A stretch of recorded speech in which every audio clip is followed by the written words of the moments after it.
Que o seu dia e a sua semana sejam ricamente abençoados. Bem-vindos a mais uma conversa aqui no Deep Dive. Hoje, a gente vai mergulhar fundo num texto antigo, mas que tem uma mensagem assim muito atual. O capítulo 8 do livro de Oséias. Usando a Bíblia de Estudo Nova Almeida Atualizada e os comentários do Robert B. Chisholm como nosso guia, a gente vai tentar entender como esse capítulo diagnostica a anatomia de um colapso, sabe? Tanto social quanto espiritual. E tudo começa com uma imagem muito forte que já define o tom de tudo, porque semeiam ventos e colherão tempestades. Vamos tentar entender o que essa advertência significa de verdade. O capítulo já abre com uma cena de pura tensão. A ordem é curta e direta, toque a trombeta. E não é um som de festa, né? É um alarme de emergência. A sensação é de que algo terrível está prestes a acontecer. Exatamente. Essa trombeta é, assim, o equivalente a uma sirene de ataque aéreo no mundo antigo. É um alarme militar. Sinaliza um perigo que está muito perto. O profeta está sendo instruído a alertar a nação que o julgamento não é mais uma ameaça, sabe? Ele está batendo na porta. E o texto já nos dá uma imagem para esse perigo. Ele vem como a águia contra a casa do Senhor. Nossa, essa imagem da águia é muito poderosa. Não é um inimigo qualquer. É um predador, rápido, letal, que vem de cima. Fica bem claro que a ameaça é a superpotência da época, os assírios. Mas o que me chama a atenção é que isso não é visto só como um ato político, né? Tem algo mais profundo aí. Sim, e essa é a chave para entender o capítulo inteiro. A chegada dos assírios não é um acidente histórico, é a consequência direta de uma escolha que eles fizeram. O texto diz que isso acontece porque eles transgrediram a minha aliança e se rebelaram contra a minha lei. Ah, então tem uma conexão direta. Total! Essa imagem da águia, inclusive, é uma referência direta às maldições da aliança que estão lá no livro de Deuteronômio. Séculos antes, Deus tinha um acordo com eles, né? Obediência traria bênçãos, desobediência traria consequências. E uma delas era ser atacado por uma nação veloz como a águia. Então, o que eles estão vendo não é azar, é o cumprimento de uma cláusula do contrato que eles mesmos quebraram. E aí a situação fica ainda mais complexa. No meio desse pânico todo, com o alarme soando, o povo começa a gritar no versículo 2. Nosso Deus, nós Israel te conhecemos. Parece que tem uma desconexão gigantesca aí, soa menos como fé e mais como desespero tentando usar o nome de Deus como uma senha para se livrar do problema. Você pegou o ponto central da hipocrisia deles. É o que a gente poderia chamar de religião de trincheira. Eles só se lembram de Deus quando o inimigo está no portão. Mas o profeta expõe isso, sabe? Ele chama de um serviço de lábios, uma fé superficial. As palavras deles são imediatamente invalidadas pela realidade das ações, que o versículo seguinte deixa bem claro. Sim, o versículo 3 é um golpe fatal nessa alegação deles. Mas Israel rejeitou o que é bom, o inimigo o perseguirá. É direto, sem rodeios. A ação falou mais alto. Muito mais alto. A rejeição ao bem, que significa os mandamentos de Deus, a justiça, a fidelidade, torna a declaração "nós te conhecemos" uma mentira. Conhecer a Deus na mentalidade bíblica não é só um conhecimento intelectual, sabe? É um relacionamento que se mostra em obediência. Como eles rejeitaram a base desse relacionamento, a consequência, assim, inevitável, é que o inimigo, a tal águia, vai persegui-los. O julgamento é a resposta lógica. Então, o alarme foi ignorado, as orações são vazias. Esse tipo de colapso, ele não começa na fronteira, né? Começa no centro do poder, no coração da nação.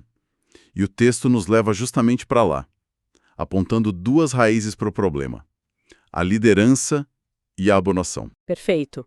O versículo 4 faz um diagnóstico da doença política e espiritual. Primeira, política. Eles estabeleceram reis, mas não da minha parte. Constituíram príncipes, mas sem o meu conhecimento. Eles estavam tocando a política deles como se Deus não existisse. O resultado histórico disso para o Reino do Norte foi um ciclo de golpes de Estado, assassinatos, uma instabilidade crônica. Eles confiaram na própria esperteza política e colherão o caos. E junto com a crise de liderança vem a crise de adoração. O texto continua. Fizeram ídolos da sua prata e do seu ouro para sua própria destruição. O foco aqui parece ser o famoso bezerro de Samaria. Por que esse ídolo especificamente é tão importante? Porque ele não é um ídolo qualquer. Ele é o símbolo da rebelião fundamental do Reino do Norte. Ele remete diretamente aos bezerros de ouro que o primeiro rei Jeroboão instalou em Betel e Dan. Ah, para impedir o povo de ir para Jerusalém. Exato, para que não fossem adorar no Reino do Sul. Foi o pecado original da nação, uma tentativa de criar uma religião estatal, conveniente e controlada. Ao falar do bezerro de Samaria, Oséias está dizendo que esse câncer espiritual nunca foi curado. Ele continuou ali, no centro da identidade religiosa corrupta deles. A forma como o texto lida com isso é quase sarcástica, né? O versículo 6 diz: esse bezerro não é Deus, foi um artesão que o fez. É uma lógica tão simples, mas demolidora. É uma desconstrução total da idolatria. A pergunta que fica no ar é: como que algo que você mesmo fabricou pode ter poder sobre você? Como uma criação pode ser adorada como criador? É um argumento que expõe o quanto a situação era absurda.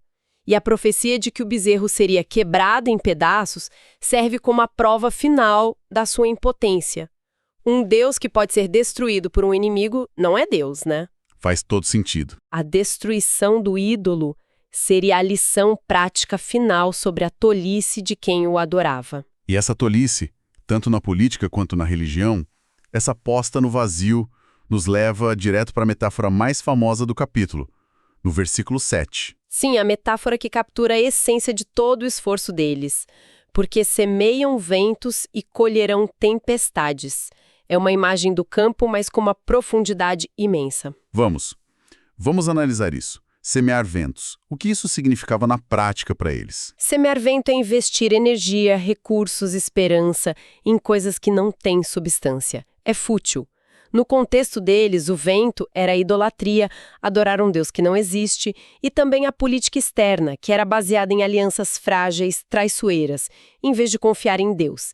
Eles estavam literalmente semeando nada e esperando colher segurança. E a colheita, claro, é a tempestade. O interessante é que não é proporcional. Você não semeia vento e colhe uma brisa. Você semeia vento e colhe uma tempestade, um redemoinho. A consequência é muito mais destrutiva. Exatamente. A tempestade é o resultado inevitável e amplificado das escolhas vazias deles. E o texto continua com outras imagens agrícolas para mostrar o tamanho do fracasso. A lavoura não vai produzir cereal. Se produzir, estrangeiros vão devorar. Ou seja, todo o esforço nacional deles não traria nenhum benefício para eles mesmos. O resultado final, como diz o versículo 8, é que Israel foi devorado. Se tornou como um vaso inútil, uma coisa de que ninguém se agrada. Perdeu seu propósito, seu valor. E isso nos leva de volta para as alianças políticas.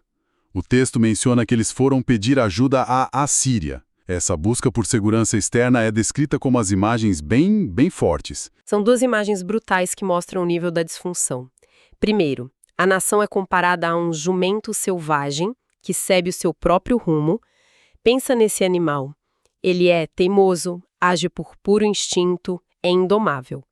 É uma imagem da teimosia e da independência tola de Israel em relação a Deus.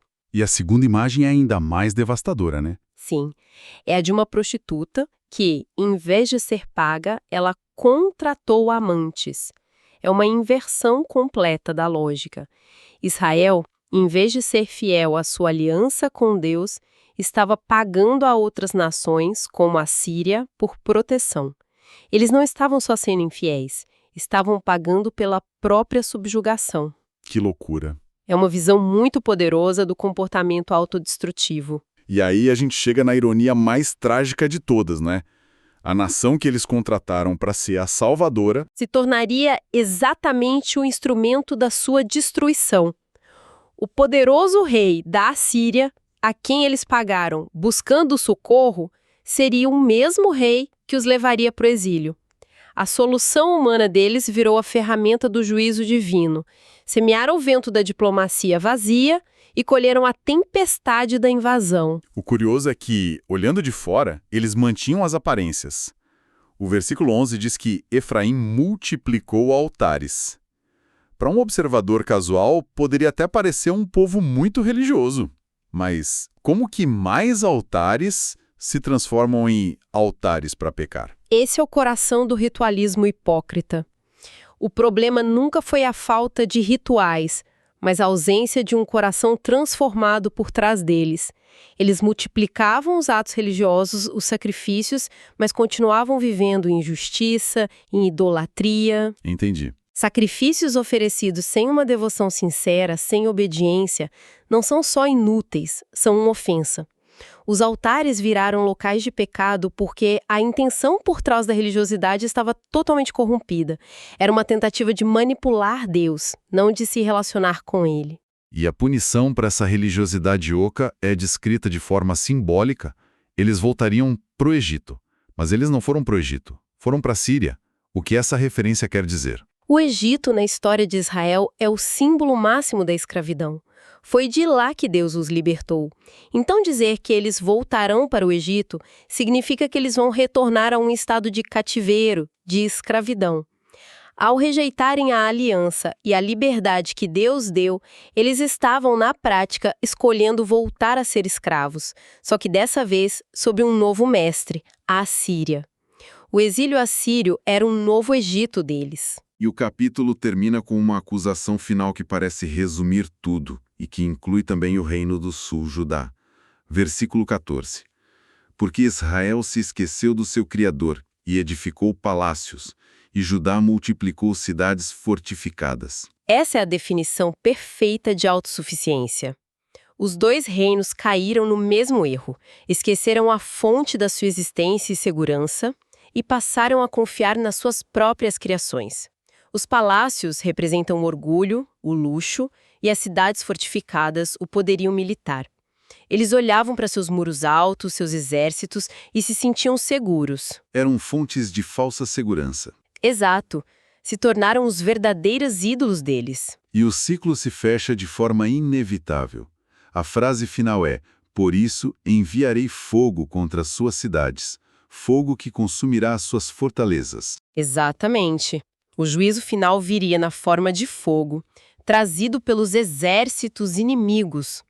A mesma falsa segurança que eles construíram com as próprias mãos seria completamente destruída, provando, no fim das contas, que era totalmente inútil contra a tempestade que eles mesmos semearam. Então, quando a gente junta todas as peças, o que temos é um alerta atemporal sobre os perigos da hipocrisia, da confiança em soluções humanas falhas, sejam elas políticas, militares ou até rituais religiosos vazios. E, claro, as consequências inevitáveis de esquecer a base sobre a qual tudo foi construído. E o que é fascinante é como essa mensagem transcende a história antiga de Israel. O capítulo nos força a fazer uma pergunta essencial em qualquer época. Onde é que nós estamos, de fato, depositando a nossa confiança?